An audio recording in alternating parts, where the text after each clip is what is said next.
Hey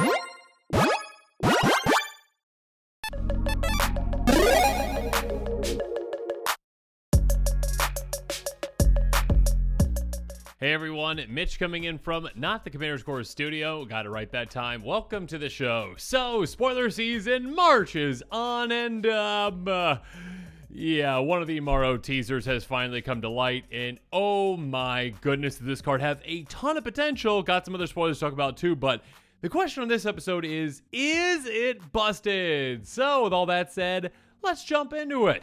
And I'm actually going to end on that busted card. I've got 4 cards to show you. The last one's going to be the potentially busted card, and then I'm actually going to do a quick take on that one too. So let's jump into them quick. Here we go. Intrude on the Mind, an instant for 5 mana in total in blue. Reveal the top 5 cards in your library and separate them into 2 piles. And opponent chooses one of those piles, put that pile into your hand and the other in your graveyard. That sounds very familiar. Fact or fiction, anyone? But plus 1 mana, why?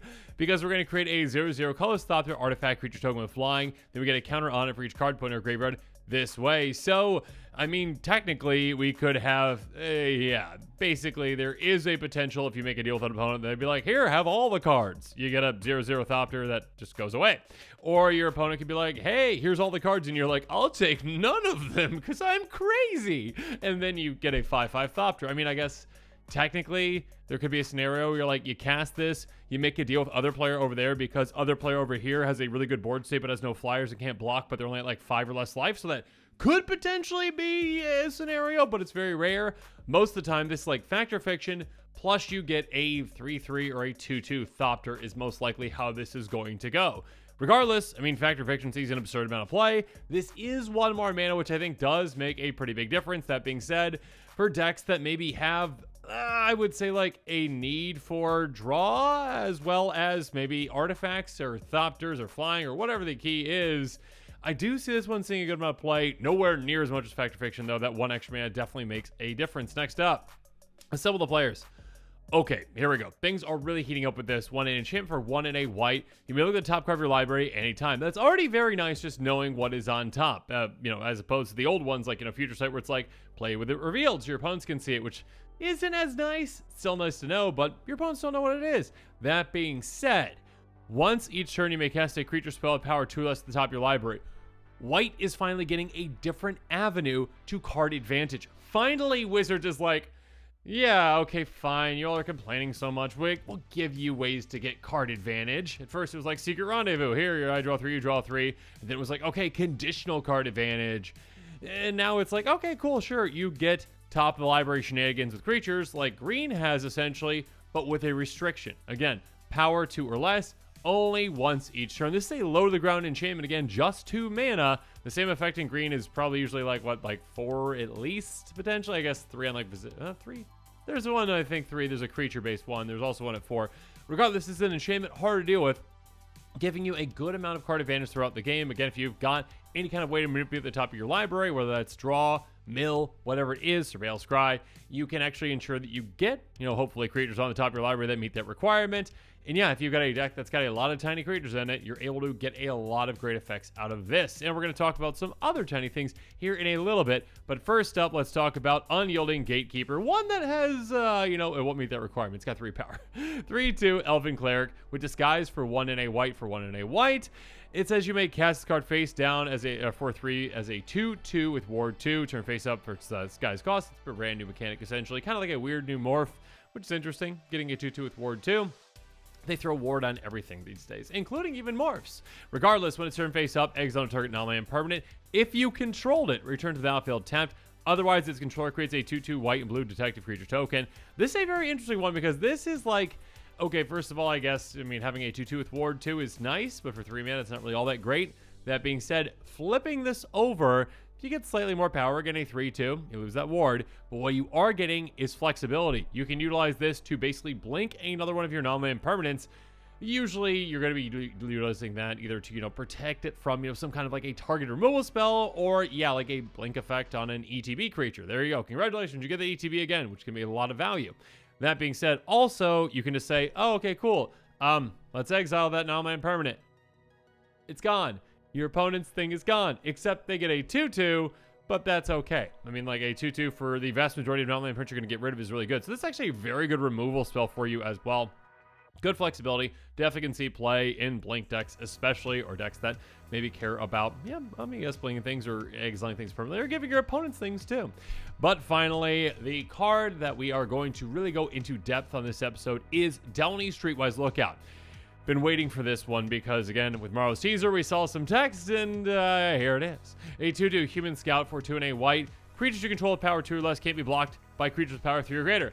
That was not the text. That is nice. It's not, it's good. There's definitely some shenanigans you can utilize, like maybe something like, okay, swing, and this creature's got a certain, trigger that happens when it hits an opponent. Cool, I got it. More importantly, though, hey, if an ability, you have a creature you control with power 2 or less triggers, the ability triggers the whole time.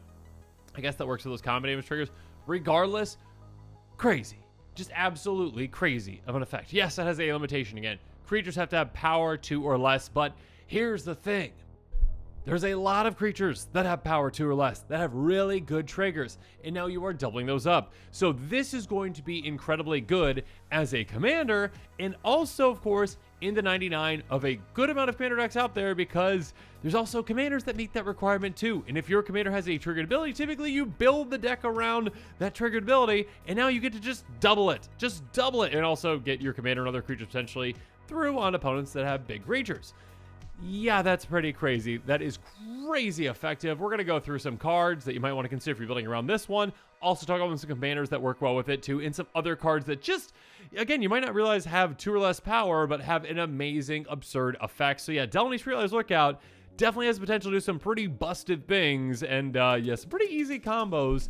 With all that said, let's jump into those budget buys and price your picks. If you're interested in any card on this episode, except for, I guess, sometimes the newest ones don't show up because it's really early, then make sure you check out that card list link in the description below. Now, with all that said, let's jump into it. First up, how about an artifact-based deck? All right, hey, you get some artifacts and Mirror Retriever. Yeah, it's a lovely one. Oh, it's just a little 1/1. Cool. Okay, meets that requirement. When it dies, return to another target artifact card from graveyard to your hand.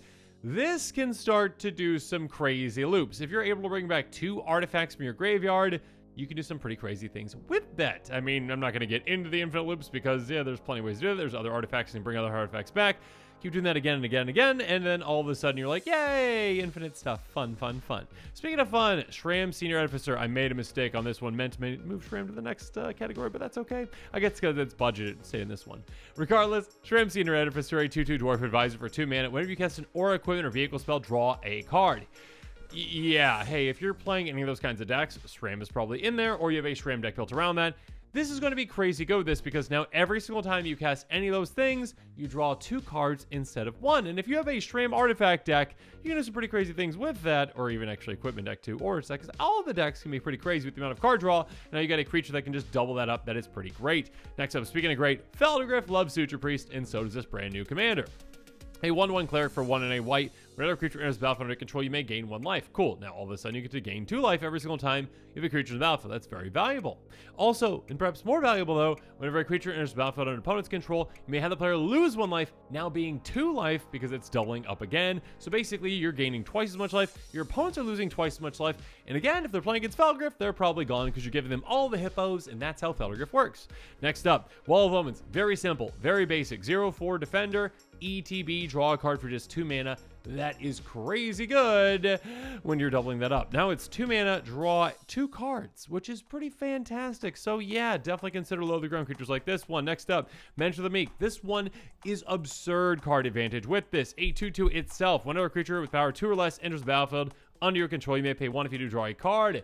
So you have to pay for that card advantage. Yes, that being said, you have any creature with power 2 or less, which again, this commander is going to be built around all creatures with power 2 or less, essentially.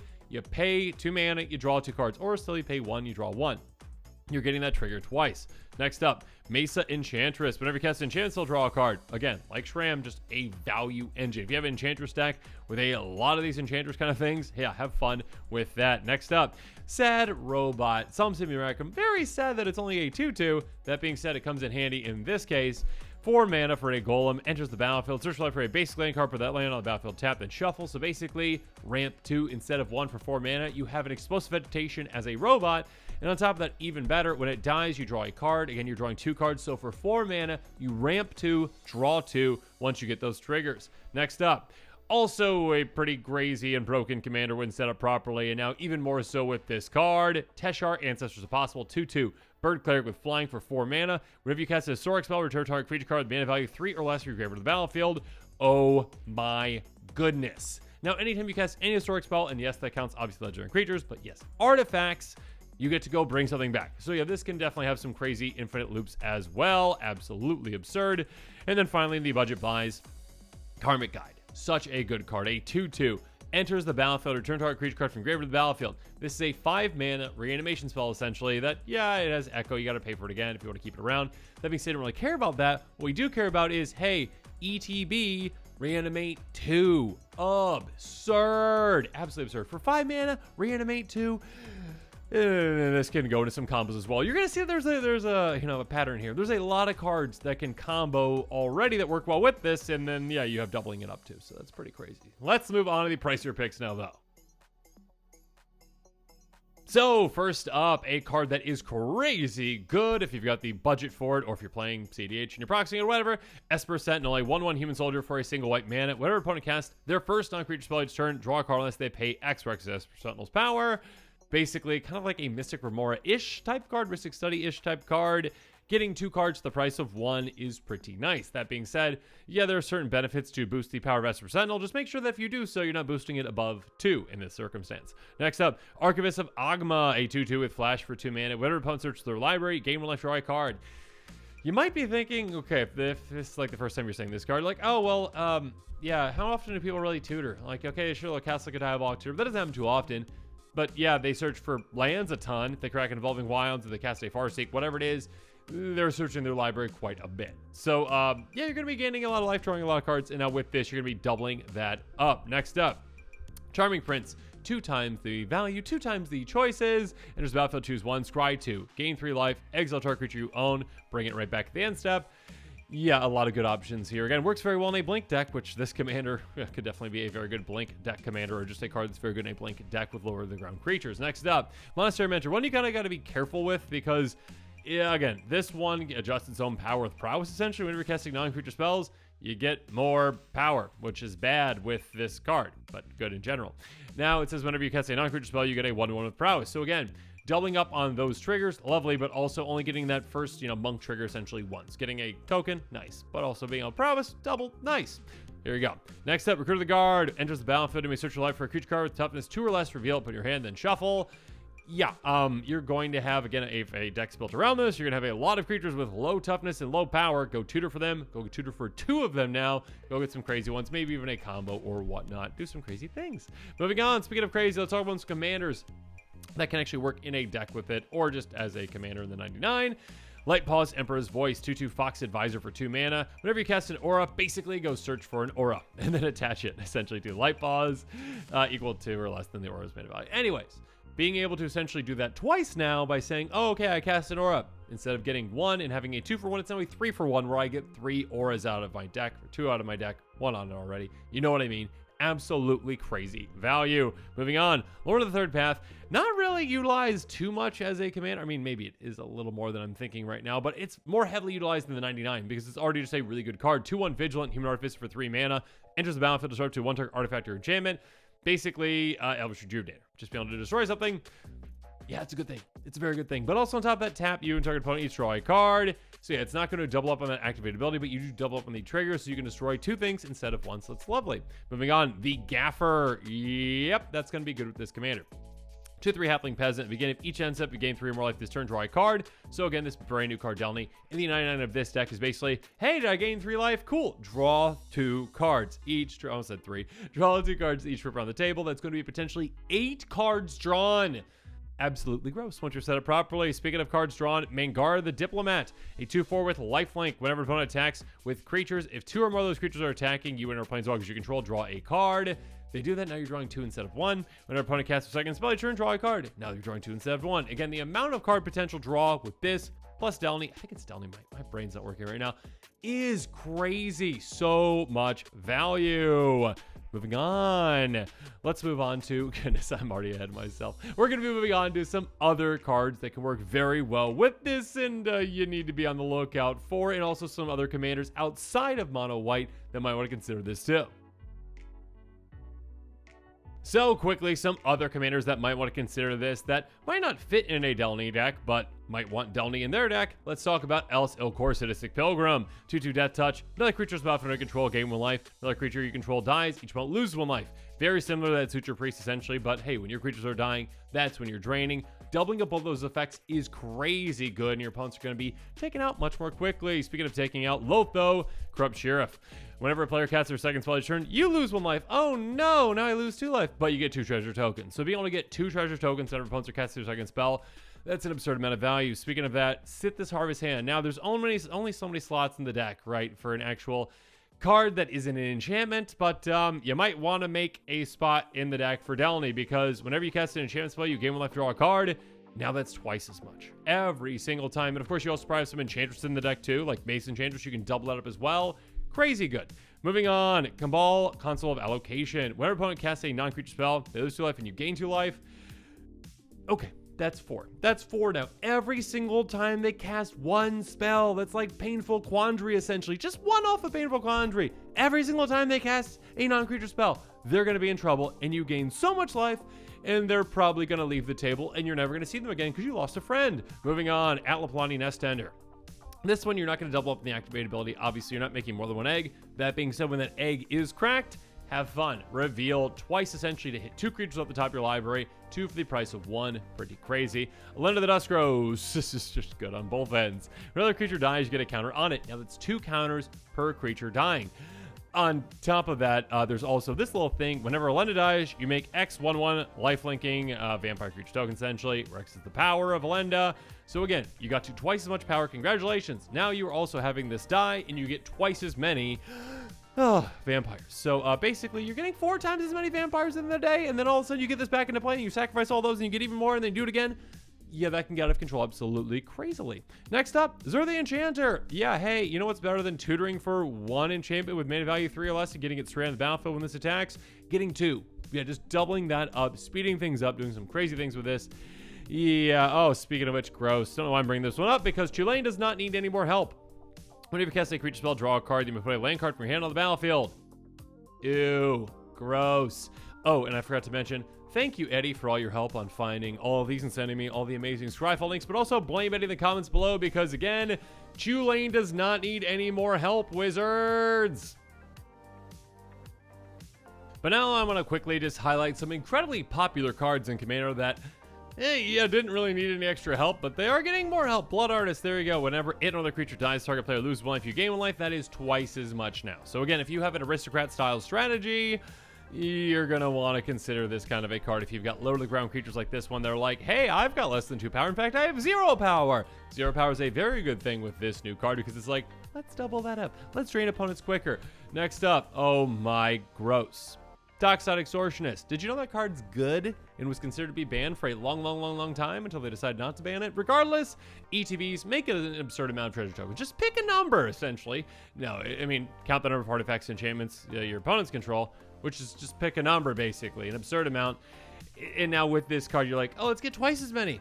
Cool. I mean, you literally could just do like an entire deck that was like low to the ground, tribal, ETBs essentially, and have fun. Moving on, Beast Whisperer, only 2 power there as well. Whenever you cast a creature spell, draw a card. All of a sudden, you're doubling that up too. Next up, Pillow of Splendor, 1 power there. Whenever a creature you control dies, make a treasure token. Make 2 instead. Yeah, not an uncommon ability on an uncommon card. Every single time you sacrifice one of your creatures with your aristocrat style deck, you're like, hey, 1 treasure. Now you're like, oh, 2 instead. Lovely. Crazy combos can ensue, of course. Hey, Gary. I love Gary. Great merch from Asphodel. 2/4. 2 power only. Enters the battlefield. Each opponent loses X life for extra devotion to black. Gain life equal to life lost this way. Basically, again, if you've got 10 devotion to black, let's say, you're draining 10, you're gaining 30. If you have got Delney in play as well, double up that ETB, drain 20, gain 60. Have fun. Moving on, and finally, how about Mold Drifter? I kind of mentioned this one earlier. Yeah, or did I? I don't know. Mold Drifter is a great card. ETB, draw 2 cards.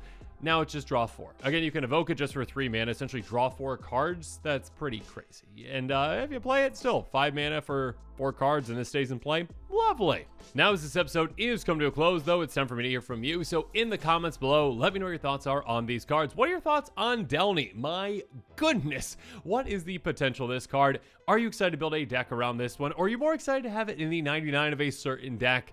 And just how expensive do you think this mythic is going to be? If you're interested in any of the cards on this episode, make sure you check out that card list link in the description below. Make sure you're staying tuned for more exciting quick takes and spoilers coming out as well. And of course, as always, thanks again and have a good one. This show and episodes like this one are possible thanks to viewers like you. If you're looking for an easy way to help support this show, make sure that you like, share, and subscribe. Also, hit that bell notification icon so you don't miss any new episodes. You can also go check out our playmats and other merchandise at thecommandersquarters.com. We also have a ton of brand new t-shirt designs in stock, so make sure you check out those as well. Another easy way to support this show is with our TCG player affiliate links. So whether you're buying a deck or individual cards, you can use this general link right here or one in the description. And the final way that you can support this show is by supporting us directly by becoming a patron. There are many benefits to being a patron, and I truly couldn't do this without all of their support.